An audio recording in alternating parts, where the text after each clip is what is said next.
Hey, what's up? John Sonmez here from SimpleProgrammer.com.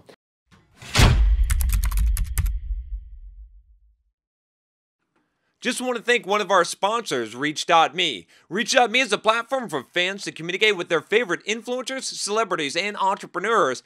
Influencers set a price per video response. Fans enter their question and credit card. Influencers respond with a custom-made video response. You only pay when you get a response. So go to reach.me/simpleprogrammer to ask me a question or sign up for yourself at reach.me. So I got a question about critical thinking. I was actually thinking about this question quite a bit because I wasn't sure really how to answer this because this is a pretty broad topic. But I thought I'd give this a shot here because I think it is actually important to talk about how to develop your critical thinking skills. And like I do with a lot of videos, I'm just going to give you one angle today, but there's many ways that we could talk about this topic and many different things that we could discuss, many different angles that we could view this from. So I get this question from Carlos, and he says, how can I develop my critical thinking? Nowadays, choosing a language, framework, or even a president can be a really tough decision with lots of information we have, sometimes fake ones. So there you go.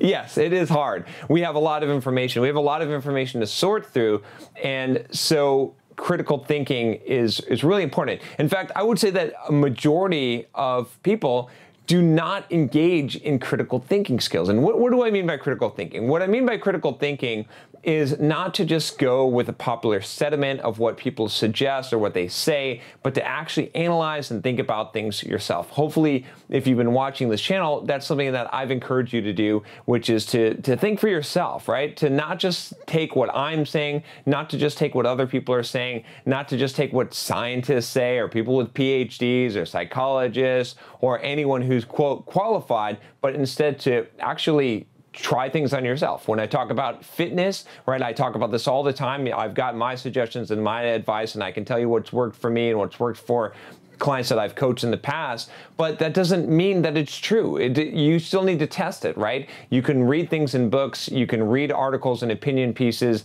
and you can see the news and media and Facebook and all of this stuff, and you can think that you're getting a well-informed opinion or that you have a well-informed opinion, but you're actually just parroting what other people have told you. And a majority of people do this. I am still susceptible to this myself. Of course, we all are, right? It is denial to think that we are always 100% using our critical thinking skills. Most of the time, a large portion of what we think about and what we perceive in this world and our opinions are formed by others, not by ourselves. So it's really our objective, our goal should be to become better critical thinkers. So how can we do this? So the first thing I would say about improving your critical thinking is not to take what anyone says as absolute gospel or truth. And this can be difficult, especially influential people, right? We have been trained. I've talked about this before. I did this video on homeschooling and on why I believe and do homeschooling. And what I talked about is that we've been trained from a very young age to see authority, to respect authority figures more than we really should, to see teachers and people with PhDs and lawyers and doctors as higher in some way and infallible to some degree, and that they know more than we do, which in some cases it's true, but it may not be true, or they may be wrong, right? There's a lot of reasons why we shouldn't just take authority as an indication of competence. Those are not the same things. They ain't the same things, okay? So that's the first step, is to really clear your head of that, which is difficult to do. The second thing I would say is that you look at both sides and you examine some of the uncomfortable things. So there's plenty of books that I read. I read a lot of books, okay? You know this already. You can see my book list or my book reviews, and I've done videos on the book, all the books I read every year. So go check that out if you haven't. Make sure you subscribe and you get all those. But I read a lot of books where when I first read the book, I have this really reaction against it, this really negative reaction against it, and I don't want to hear what the author is saying. I don't want to believe it. I feel like it really gets me upset, but I force myself to read and to try and quell whatever prejudgment that I have, right? I'm not going to totally open my mind in the sense that I'm going to blank out everything that I know. That's allowing yourself to be susceptible. That's not your critical thinking. But at the same time, I'm going to give this viewpoint or this author a chance, if only for the reason to understand this viewpoint. Because here's the thing, you have to understand this about people, right? For the most part, most sane people walking around on this earth, even though they have some ridiculous viewpoints, some viewpoints that we think are totally at ends with what we think is correct, they have a good reason for believing that, usually, right? I mean, sometimes it's just because they've been told that,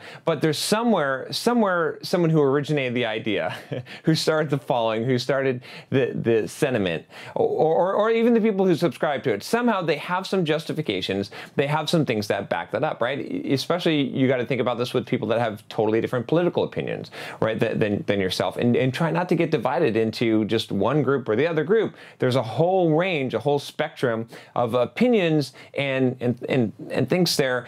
So, what's critical to understand is that most people, they're acting out of what they think is right. They're not doing things because they think it's harmful. They're not evil, right? You see what I'm saying? Like, even though what they do, you may think is evil or bad or wrong or all these things, there's some justifications, some reasons why they believe what they believe. And so my point is this, right? You need to understand what those are. You don't necessarily have to agree with them, but if you want to form an opinion based on critical thinking, you've got to see both sides of it, okay? And even if it doesn't influence, even if you stay on the side that you're on, or you disagree with what some author wrote, or some judgment that they made, or some opinion that they have, now you understand the argument. Now you at least understand why they believe what they do. And so when you have a conversation with someone, if you have to convince someone, if you have to sell something, if you have to be persuasive in some way, you can understand the underlying argument. You know, I studied sales and marketing. Obviously, some of you know that for sure because you complain about the sales and marketing. But one of the primary things you have to do if you want to sell someone something is you have to overcome their objectives. And if you don't understand what their objectives are, or their objections, not overcome their objectives, that would actually defeat the purpose. You have to overcome their objections.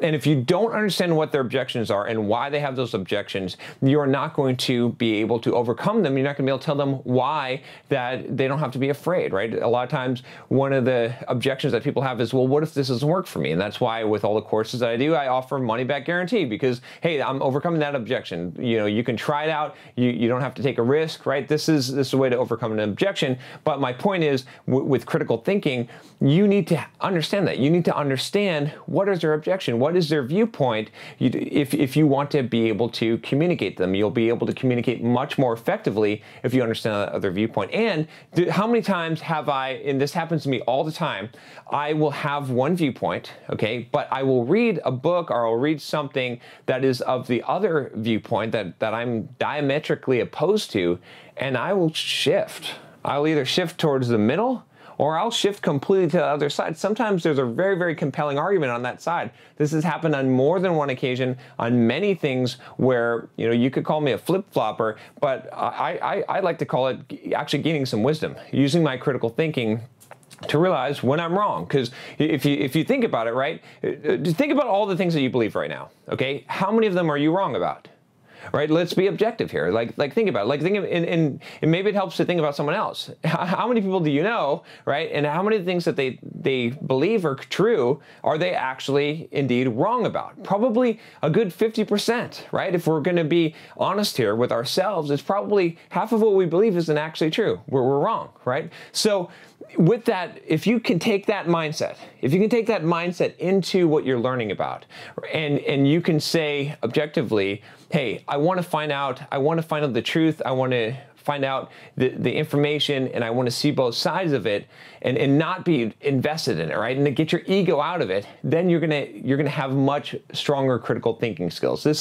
I think this is the key thing. You know, I could give you some strategies on how to research and that, but the more important thing is the mindset, because it doesn't matter. You could read all this stuff, you could have all the strategies for developing your critical thinking skills, but if you can't let go of the egoic type of connection to what you currently believe, it's not going to matter at all.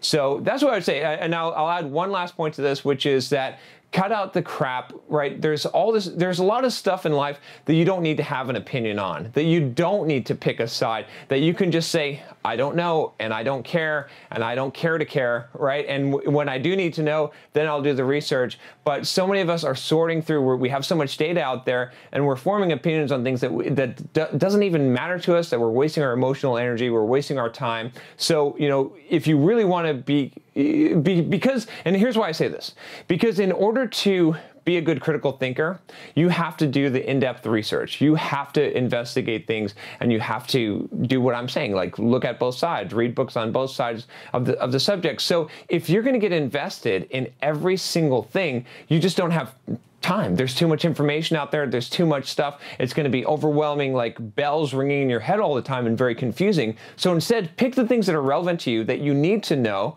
that are actually going to affect you and are actually going to benefit your life in some way, right? And develop the critical thinking skills, develop the time to invest into those things.